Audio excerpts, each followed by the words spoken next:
નમસ્કાર દોસ્તો, આપ જોઈ રહ્યા છો સાઈ ગ્રુપ ઇન્ડિયા સંચાલિત નવસારી લાઈવ। નવસારી મહાનગરપાલિકાની ચૂંટણીને હવે આખરી ઓપ આપવામાં આવ્યો છે। ડોર ટુ ડોર પ્રચારથી લઈને ધૂમધકતા તાપમાં પણ મતદારોને જાગૃત કરવા, મતદારોને પોતાના તરફી મતદાન આપવા માટે દરેક પક્ષ કમર કસી રહ્યો છે। એક તરફ રાજકીય ગરમાવો અને બીજી તરફ સૂર્યનો તાપ, અને વચ્ચે સાથે મતદારોને જ્યારે નેતાઓ જતા હોય છે ત્યારે નેતાઓનો તાપ પણ મતદારોને સહન કરવો પડતો હોય છે, પરંતુ નેતાઓનો પરિચય કેળવવો બહુ જરૂરી છે। આપણી પાસે જે મત લેવા આવે છે, ઉમેદવારોને ઓળખવા એ ખૂબ જરૂરી છે, અને એટલે જ ઓળખો તમારા ઉમેદવારને એ સિરીઝમાં આજે અમે આવી ગયા છીએ નવસારીના વોર્ડ નંબર 8ના ભાજપના ઉમેદવારો પાસે। ભાજપના ઉમેદવારનો પરિચય મેળવીએ। અહીંયા ચોક્કસ ભાજપના ઉમેદવારનો પરિચય મેળવવા સાથે સાથે એક ભાજપના જીતેલા સુધાર સભ્યનો પણ પરિચય મારે આપવો છે, એટલા માટે કે આ વોર્ડમાં એક બેઠક બિનહરીફ ચૂંટાઈ આવી હતી, અને એ બિનહરીફ ચૂંટાઈ આવી એટલે કે એ નિશ્ચિત નગર સેવિકા થઈ ગયા છે એવા જ્યોત્સનાબેન છે। જ્યોત્સનાબેનનો પરિચય। જ્યોત્સનાબેન, અભિનંદન। પહેલા તો પેંડા ક્યારે ખવડાવશો?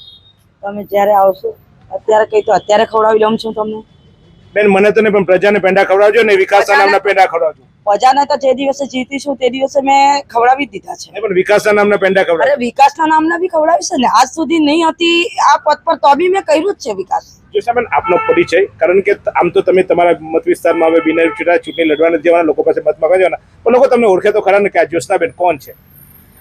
મને તો મારા નામથી બધા જ આખું વિજલ પર જ ઓળખે છે। જ્યોત્સનાબેન પ્રજાપતિ જે ભક્તિનગરમાં રહે છે અને આગળ નગર સેવિકા બની ગયા હતા, અને પછી મને જે સંગઠનમાં લીધી હતી, છતાં બી મેં પ્રજાના કામ કર્યા જ છે। નાના મોટા જે મારાથી થયા એ બધા કર્યા છે, પ્રજાના કામ કર્યા છે, અને હવે પ્રજાના કામ કરવા માટે તમે બધા લાઈનમાં છો। તો આપનો પરિચય? ઉર્વેશ દેસાઈ, એક ટર્મ નગરસેવક રહી ચૂક્યો છું જ્યારે વિજલપુર નગરપાલિકા હતી ત્યારે, અને રબારી સમાજમાંથી આવું છું। અહીંયા બનાસકાંઠાના બધી સમાજના મિત્રો સાથે મારે સારો ઉઠવા બેસવાનું છે, અને બધા સાથે વ્યવહાર સારો છે, એટલે મેં હમણાં અમે ડોર ટુ ડોર ચાલુ કર્યું છે। એમાંય લોકોનો સારો પ્રતિસાદ મળે છે। વોર્ડમાં કામ બી થયા છે સારા એવા। મહાનગરપાલિકા બન્યા પછી ઘણા કામો ચાલુ પણ છે, અને લોકોનો પ્રતિસાદ પ્લસ અમારા કાર્યકર્તાનો ઉત્સાહ અમને બહુ સારો સપોર્ટ કરે છે। ઉર્વેશભાઈ, આપનો પરિચય તો મેળવ્યો। નરેશભાઈ, આમ તો નરેશભાઈ અમે એટલા માટે કે નરેશભાઈ તમારું નામ શું એમ એવું મારે પૂછવું પડે છે, કારણ કે મારી કમનસીબી છે કે મારો પરિચય તમારા માટે મારે મેળવવો છે। અમે તો બધા બહુ ઓળખતા હોય, કોઈ એક અલગ રીતે ઓળખતો હોય, કોઈ અલગ રીતે ઓળખતો હોય, તમે તમારી જાતને કેવી રીતે ઓળખાવો છો? મારું નામ નરેશ કુમાર ખેંગારજી પુરોહિત। હું ભારતીય જનતા પાર્ટીમાં ઘણા વર્ષોથી એટલે 2011માં વોર્ડ નંબર 1, 2, 3નો સંયોજક હતો, જ્યારે અશોકભાઈ ધોરાજીયા પ્રમુખ હતા ત્યારથી।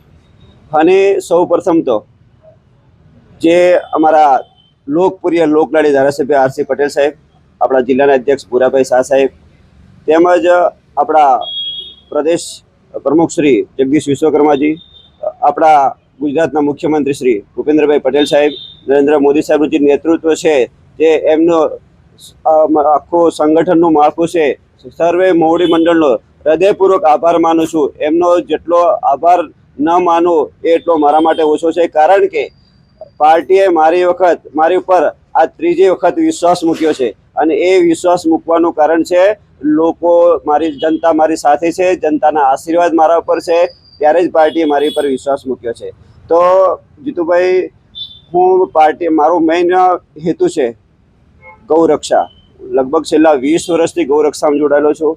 ગૌરક્ષા, ગૌ સેવા, જીવદયા અને ધર્મની રક્ષા મારા માટે રાષ્ટ્રહિત એનાથી સર્વોપરી છે। રાષ્ટ્રહિતથી વધારે મારા જીવનમાં બીજું કશું છે નથી। બીજું વિકાસની વાત કરું તો મારા પછી હું પૂછું છું, પહેલા તો મારે તમારો પરિચય આપવો છે, પછી મારે પૂછ્યા વગર નહીં રહેવાશે મારાથી પછી, એટલે વિનાશભાઈ આપનો પરિચય? નીતુબેન રવિકુમાર શાહ। મેં સામાન્ય મહિલાની બેઠક પરથી મેં ઉમેદવારી નોંધાવી। મને પાર્ટીએ મારી પર વિશ્વાસ મૂકીને મને સતત ત્રીજી ટર્મ માટે ટિકિટ અપાવી છે। બેન, શું કામકાજ કરો છો આપ? આપનો પરિચય, અને ભાજપમાં કેટલા વખતથી આપ એક્ટિવ છો? ભાજપમાં તો વર્ષોથી છીએ અમે લોકો। પહેલાં વિજલપુરમાં હું મહિલા મોરચામાં હતી, પછી મારી પહેલી ટર્મ વિજલપુર નગરપાલિકામાં 2018માં હું ચૂંટાયેલી હતી। એ પછી નગરપાલિકા મર્જ થઈ નવસારી ને વિજલપુર, ત્યારે 2021માં એમાં પણ હું ચૂંટાઈને આવી અને આ ત્રીજી ટર્મ મહાનગરપાલિકા બની તો તેમાં મને ટિકિટ ફાળવી છે. મારો સીધો સવાલ છે, અમે જનતા છીએ, બહુ અમારી પાસે તમે આવો અને પેલા પંચાવાળા આવે ને વગર પંચાવાળા આવે ને, કેમ અમે તમને આપીએ મત? સાહેબ, અમે લોકો સુધી ડાયરેક્ટ જોડાયેલા છીએ. એરિયામાં રોજ અવારનવાર ને બધા જ એરિયામાં આવવા જવાનું થાય છે, એટલે લોકોને સમસ્યાઓ આવતી હોય અને એમના સંપર્કમાં હોય તો એનો નિકાલ કરી શકીએ સમસ્યાનો. એ જ ને જે મૂળભૂત સુવિધાઓ છે, જે ગટર, પાણી, લાઇટ, સ્વચ્છતા, એને સારી રીતે ચાલે અને એમાં કંઈક અપગ્રેડ થાય, એ બધું અમે કાર્ય કરશું અને લોકોને સારી સેવા આપશું. નરેશભાઈ, 2-3 વખત તમને પ્રજાએ મત આપ્યા, પાછા શું કરવા મત આપ્યા?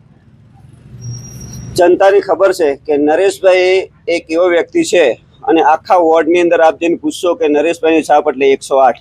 રાત્રે અડધી રાતે પણ નરેશભાઈ ઉપર ફોન આવે તો પ્રજાના કામ માટે કે જનતાના કામ માટે હર હંમેશા તૈયાર હોય છે. મારા વોર્ડની અંદર આવતો સોસાયટી, કોઈ પણ સોસાયટી એવી નથી કે ત્યાં રોડ રસ્તા ન બન્યા હોય, કોઈ સોસાયટી એવી નથી કે ત્યાં ડ્રેનેજની સુવિધા નથી, કોઈ સોસાયટી કે કોઈ એક ઘર પણ એવું નથી કે ત્યાં પીવાના પાણીની વ્યવસ્થા નથી, કે કોઈ જગ્યાએ એવું નથી કે ત્યાં લાઇટની વ્યવસ્થા નથી. મુખ્ય જે મહાનગરપાલિકા હોય કે નગરપાલિકા હોય છે તે મુખ્ય પાયાની સુવિધા આજ આવતી હોય છે અને એ પાયાની સુવિધામાં હું ખરો ઉતર્યો છું. મારી મહેનત 365 દિવસ પ્રજાની વચ્ચે રહ્યો છું. પ્રજાનો આજ દિવસ સુધી મારો રેકોર્ડ છે કે કોઈનો ફોન મેં રિસીવ ન કર્યો એવું આજ દિવસ સુધી નથી બન્યો. અને જે પણ કામ મને સોંપ્યું છે એ કદાચ સરકારી કામ હોય છે એટલે 4 દિવસ મોડા વહેલું થયું છે, પણ 100% કામ પર જનતાના કામ મેં કર્યા છે, એટલે પ્રજા ત્રીજી વખત પણ મને વોટ આપવાની છે. હેતુબેન, ગૃહિણી આવે ને મહિલાની વાત આવે ને ત્યારે એનું ઘર વધારે દેખાય, એટલે તમે પ્રજાની સેવા કરશો કે ઘરમાં રહેશો? નહીં, હું તો પાર્ટીના કામ બધા જ કરું છું ને લોકોની પણ કામ કરું છું. કોઈનો ઇવન અમારે થોડુંક લિમિટેશન આવે, કદાચ આ લોકોની જેમ એટલું અમે બહાર ડોર ટુ ડોર એકદમ ફરી ના શકીએ, પણ કોઈનો પણ ફોન આવે તો અમે ઓલવેઝ ફોન રિસીવ કર્યો છે અને જે બી એ લોકોનું જે પણ પ્રોબ્લેમ હોય તે સોલ્વ કરવા પ્રયત્ન કર્યા છે. જ્યોત્સનાબેન, તમારી હવે જવાબદારી થાય છે. આ 3 તો જાણીતા ચહેરા અને આખા મહાનગરપાલિકાની જેને ટિકિટ અપાઈ એ ટિકિટમાં બધા નવા ચહેરા આવ્યા, તમે બધા જૂના જોગીઓ છો. હવે પછી જૂના જોગીઓમાં મારું ને તારું ને એમ એવું નહીં કરશો ને બેન? કામ કરશો ને મારા પ્રજાના? એ તમે જાઓ નરેશભાઈ ભાઈ મને કામ મત આપ્યા હતા, હું તો બિનહરીફ ચૂંટાઈ ગઈ હતી, એવું બધું નહીં કરશો ને ભાઈ? ના, મારામાં એવું આવ્યું જ નથી. અત્યારે પણ મેં તો બિનહરીફ ચૂંટાઈ ગઈ છું, પણ મારા જે 3 કેન્ડિડેટ છે એને મારે ફૂલ લીડથી જીતાડવાના છે અને નવસારીમાં ફર્સ્ટ અમારી લીડ થાય અને ફર્સ્ટ નંબર આવે એના માટે હું કોશિશ માટે એમના માટે ડોર ટુ ડોર પ્રચાર કરું છું અને ઘરે ઘરે એમનો સંપર્ક કરાવું છું.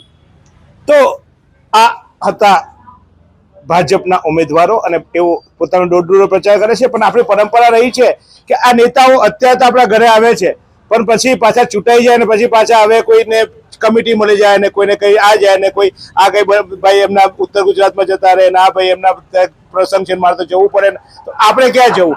એ સાહેબ અમને મળશો ખરા ને તમે? કારણ કે નેતાઓ અત્યારે ચૂંટણી આવે ત્યારે દેખાય અને પછી ચૂંટણી જતી રહે એટલે પછી તમે જતા રહ્યો છો, એવો લોકોના આક્ષેપ બધા નેતાઓ માટે છે. પુરુષભાઈ, મળશો અને પ્રજા માટે કઈ વ્યવસ્થા કરશો? કારણ કે તમારા ઘરે ના હો તો અમારે ક્યાં હોદવા જવા તમને? ના જીતુભાઈ, અમે શ્યોર મળશું. પ્રજાને પણ અમે પ્રોમિસ આપીને વોટ માંગીએ છીએ કે અમે તમારા કામ કરશું, તમે કહેશો ત્યારે ઊભા રહેશું ને બધા કામો અમે ચોક્કસ કરશું. ક્યાંય નહીં મળી જીતુભાઈને વચન આપજો તમે પ્રજાને ને. જીતુભાઈ ખબર છે ને તમને પછી કેવા ઉઘરાણી કરીશ તે? સાચી વાત. એટલે ચોક્કસ. નરેશભાઈ, પહેલા તો તમારો વિસ્તાર નાનો હતો, તમે અત્યારે કીધું કે મારા વોર્ડમાં, તમારો જ્યારે પહેલા એક વોર્ડ હતો એ નાનો હતો એટલે તમે ગલી ગલી સોસાયટી જતા હતા. હવે તો તમારો વોર્ડ આમ છેક ને આમ છેક થઈ ગયો. કેટલા વિસ્તાર એવા છે કે જે કદાચ તમે નગરસેવક હતા ત્યારે આ વોર્ડમાં તમે કામ કર્યું, પણ અનેક એવા વોર્ડો આવે છે કે જ્યાં અવિકસિત છે, ત્યાંના પ્રશ્નો અલગ હશે. તો એ બધામાં અમે તમને ક્યાં હોદવાવીએ? જીતુભાઈ, હું 2008માં જ્યારે વિજલપુર નગરપાલિકા હતી ત્યારે મારો વોર્ડ નંબર 1 હતો, ત્યારે વોર્ડ નંબર નાનો હતો. જ્યારે 2021માં નવસારી વિજલપુર નગરપાલિકા બન્યું, મર્જ થયું, ત્યારે હું જ્યારે ઇલેક્શન લડ્યો હતો ત્યારે આ જ વોર્ડ એટલો 13 જ બૂથ હતા અને આ વોર્ડ પણ એટલો જ હતો. અત્યારે ગ્રીન પાર્ક સોસાયટી નવી મારામાં જોડાઈ છે, એમાં ખાલી 300 મત છે, બાકી મારો જે વિસ્તાર હતો એનો એ જ છે. અને એ વિસ્તારમાં નહીં, કદાચ આ તો આ છે કોઈ ગામડા મારામાં જોડાઈ ગયા હોત તો એના પણ કામ કરવા માટે હું રાત દિવસ ખરાબ કે ઉભો રહેવાનો છું ને રહીશ. બરાબર. બીજી વાત કરું કે તમે તમને ગોતવા પડશે. આગળ તમને જીતુભાઈ કે મારા તો પરિચયમાં ઘણા વર્ષોથી છો આપ, ત્યારે કોરોના કાળ હતો. કોરોના કાળમાં જ્યારે પોતાના પરિવાર મા દીકરાથી દૂર જતા રહેતા કે ભાઈ કોરોના છે, અત્યારે તો કોઈ નજીક નહીં અવાય, એ સમય પણ હું મારા ગામ ગયો નથી. અને જ્યાં સુધી કોરોના કાળ ચાલ્યો છે ત્યાં સુધી લોકોની વચ્ચે રહી લોકોની સેવા કરી છે. અહીંયા બનાસકાંઠા લોકોને મૂકવા માટે અસંખ્ય અમે ગાડીઓ ભરી છે, અહીંથી મૂકવા માટે આઈસરો ભરીને મૂક્યા છે. અને જે અહીંયા જનતા હતી, જે લોકો પાસે જ્યારે લોકડાઉન હતું, કોઈ કમાવા માટે કોઈ એ લોકો પાસે ઓપ્શન નહોતું, ઘરમાં બેઠા હતા, ત્યારે રાષ્ટ્રીય સ્વયંસેવક સંઘે અને સ્વામિનારાયણ સંસ્થાએ અને ભારતીય જનતા પાર્ટીએ જે વ્યવસ્થા કરી હતી કે ફૂડ પેકેટની, એ રોજ સવાર સાંજ 2 ટાઈમ પિકઅપ ભરી અને ડોર ટુ ડોર હું જે પછાત વર્ગ જે લોકોને ખાવાની તકલીફ હતી એમની વચ્ચેમાં જેટલા દિવસ કોરોના જે લોકડાઉન રહ્યું છે બંને ટાઈમ મોટે એ લોકોને ફૂડ પેકેટ આપવા ગયો છું. ના પણ મને વચ્ચે ના આપો, કારણ કે એવું થાય પહેલા નાના હોય ને કાર્યકર્તા ત્યારે આપણને આશા હોય મહાનગરપાલિકાના મહાસેવક બનવાના તમે, એટલે હવે મને વચ્ચે ના આપો. ખાલી તમે હશો તો મને વાંધો નથી, નહીં હોય તો તમને જગાડીશ. ગમે ત્યાંથી જ્યાં ઘરમાં ભર્યા હશો તો તારું તોડીને કાઢીશ બહાર. એ વચન આપો કે બહાર નીકળશો ને તમારે આવું નથી પડવાનું, તમે વચન નિભાવજો તો વાંધો નહીં, તમારા નામે શ્રીફળ વધારી દઈશું. આપણે કેમ રમતું મૂકીશું, તમારા નામ રમતું મૂકી દઈશું, પણ નહીં નીકળે તો માથે મારીશું ને પછી. જીતુભાઈ, આ તમને ને આખા નવસારી વિજલપુરની આખા નવસારીની મહાનગરપાલિકા જેટલી જનતા છે એ લોકોને મારું વચન છે કે મારા લાયક કંઈ પણ કામ હોય તો મને અડધી રાતે ફોન કરજો. હું આપણી જનતા મારી જાન કુરબાન કરી દઈશ, પણ જનતાથી દૂર ક્યારે પણ નહીં રહીશ. ચોક્કસ. તો તમારા નામનું નારિયેળ અમે રમતું મૂકી દઈશું. નીતુબેન, જૈનમ સાસમ જયંતી તમારે તો પછી આજે આ ને તે પછી અમે તમે વચન આપો કે કંઈ પણ થશે પ્રજાની વચ્ચે, પ્રજા મારી અડધી રાતે મને ઉઠાડશે, કારણ કે તમે બેન સેવા કરવા નીકળ્યા છો. એટલે અમારો હવે એકવાર અધિકાર થાય તમને મત આપીને ચૂંટાડીએ પછી કે તમને ગમે ત્યારે જગાડવા. જાગશો ને? ચોક્કસ. લોકડાઉનમાં મેં પણ પોતે દવા છંટાવવાનું ના તે બધું જ્યારે બધા ઘરમાં હતા ત્યારે મેં પણ એ બધી સેવા કરી છે. ફૂડ પેકેટનું બેન કરી છે, પણ અત્યારે હવે કરશો ને એવું આપો મને. કરીશ. હું તો છેલ્લા 30 વર્ષથી માણેકલાલ રોડ પર રહું છું, હું ત્યાં જ છું. બહુ તો અઠવાડિયું ખાલી પિયર ગયા હોય એટલું જ, બાકી હું અહીંયા નવસારીમાં જ છું. ચલો, અઠવાડિયું તમને રજા આપી પિયરની, બરાબર છે. આ પ્રજાના મતે અઠવાડિયું રજા આપી. બેન તમને કેટલી રજા જોઈશે? વચન આપજો બેન. ના, ભક્તિનગર સાંઈ બાબા તમારી બાજુમાં જ છે. હું તો કશે જતી જ નથી, જો કે મારું તો પિયરો પત્તા પર જ, એટલે હું તો સવારની જઈને સાંજે આવી જાઉં, એટલે મારી તો રજા રહેવાની જ નથી. મને કોઈ અડધી રાતના ફોન કરશે ને તો બી હું મારા છોકરાને લઈને ત્યાં પહોંચી જઈશ કે બેન આ તકલીફ પડી છે તો હું જઈશ. અને પ્રજાના કામ કરવા માટે તો અમને આ ભારતીય જનતા પાર્ટીએ અમારા પર વિશ્વાસ મૂકીને ટિકિટ આપી છે, તો અમારે વિશ્વાસ મૂકીને ટિકિટ આપી છે, પણ અમે મત આપવાના છે. બેન તમને તો મતની જરૂર નથી, એટલે તમે તો એમ કહેશો તમે ક્યાં મત આપ્યા એમ કરીને પછી મોડલ ફેરવતા. ના, એવું તો હું બોલીશ જ નહીં ને. પણ હા, રવિભાઈ રજા આપશે ને? હા, શ્યોર. પછી અઠવાડિયા પાછા વર માટે રજા લેવાનું લઈ લેજો અત્યારથી. અરે આ તો વર્ષમાં એકવાર જઈએ તો એમ નહીં, એ પિયરની અઠવાડિયાની રજા, પણ રવિભાઈની પાસે રજા નથી લેવાની ને. ના. તો આ તો એક મજાક હતી, કારણ કે પરિવાર રવિભાઈ અને એમનું પરિવાર ચોક્કસ મારી સાથે જોડાયેલું છે, પણ આપણે એમની પાસે વચનો લીધા છે.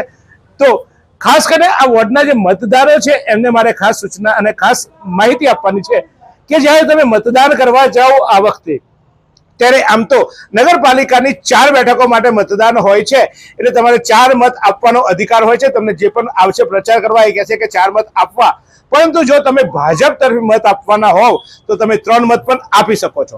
જરૂર નથી કે તમારે 4 મત આપવા, કારણ કે 4 બટન દબાવ્યા બાદ તમારે નીચે તમારે રજીસ્ટરનું બટન દબાવવાનું હોય છે, પણ તમે 3 બટન દબાવીને પણ તમે રજીસ્ટરનું બટન દબાવી શકો છો. એટલે એવું જરૂર નથી કે તમારે ફરજિયાત 4 મત જ આપવા, એ ખાસ સમજી લેજો.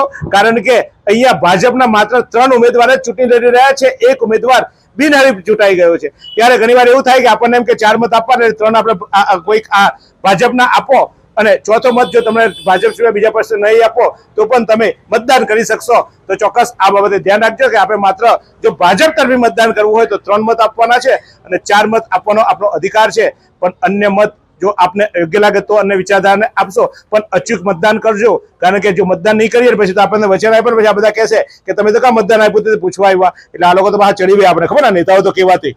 એટલે આપણે બધું સાચવી લેવાનું ભાઈ. એટલે મતદાન કરવા જવાનું ખાસ, અને મતદાન કરીને પછી કહેવાનું કે જો મત આપી આવ્યો હતો એ આપણી આંગળી બતાવવાની. એટલે પછી એમને આંગળી કરવા આપણને ચાલે. ચોક્કસ સારા કામો કરશે તો આપણે વખાડીશું, માથે બેસાડીશું. પણ જો સારા કામો નહીં કરે, પ્રજાને નહીં મળે, તો તમારા વતી હું એમને ઝંઝોડીશ, હું એમને જગાડીશ અને એમને ચોક્કસ ઊંઘવા નહીં દઉં, એનું વચન આપું છું હું પણ. તો જોતા રહો આ જ રીતે નવસારી. શું તમે શરીરના સાંધાના દુખાવાથી પીડાઈ રહ્યા છો કે પછી તમે કોઈ સ્પોર્ટ્સ ઇન્જરીથી પીડાઈ રહ્યા છો? લકવાની બીમારી બાદની પીડા સહન કરી રહ્યા છો? શું તમને સ્પાઇનલ પ્રોબ્લેમ છે? તો આ તમામ દુખાવાને હવે બાય બાય કરી દો. કારણ કે માસ્ટર ડિગ્રી ધરાવતા ખૂબ જ અનુભવી ફિઝિયોથેરાપિસ્ટ ડૉક્ટર અમિત પટેલ પાસે તમે આ તમામ સમસ્યાઓનું સચોટ નિદાન કરાવી ફરીથી નોર્મલ જિંદગી જીવી શકો છો. તો સરનામું નોંધી લો. Comprehensive care centre, DD street, library પાસે, અનુરાગ સારીઝની લાઇનમાં, નવસારી.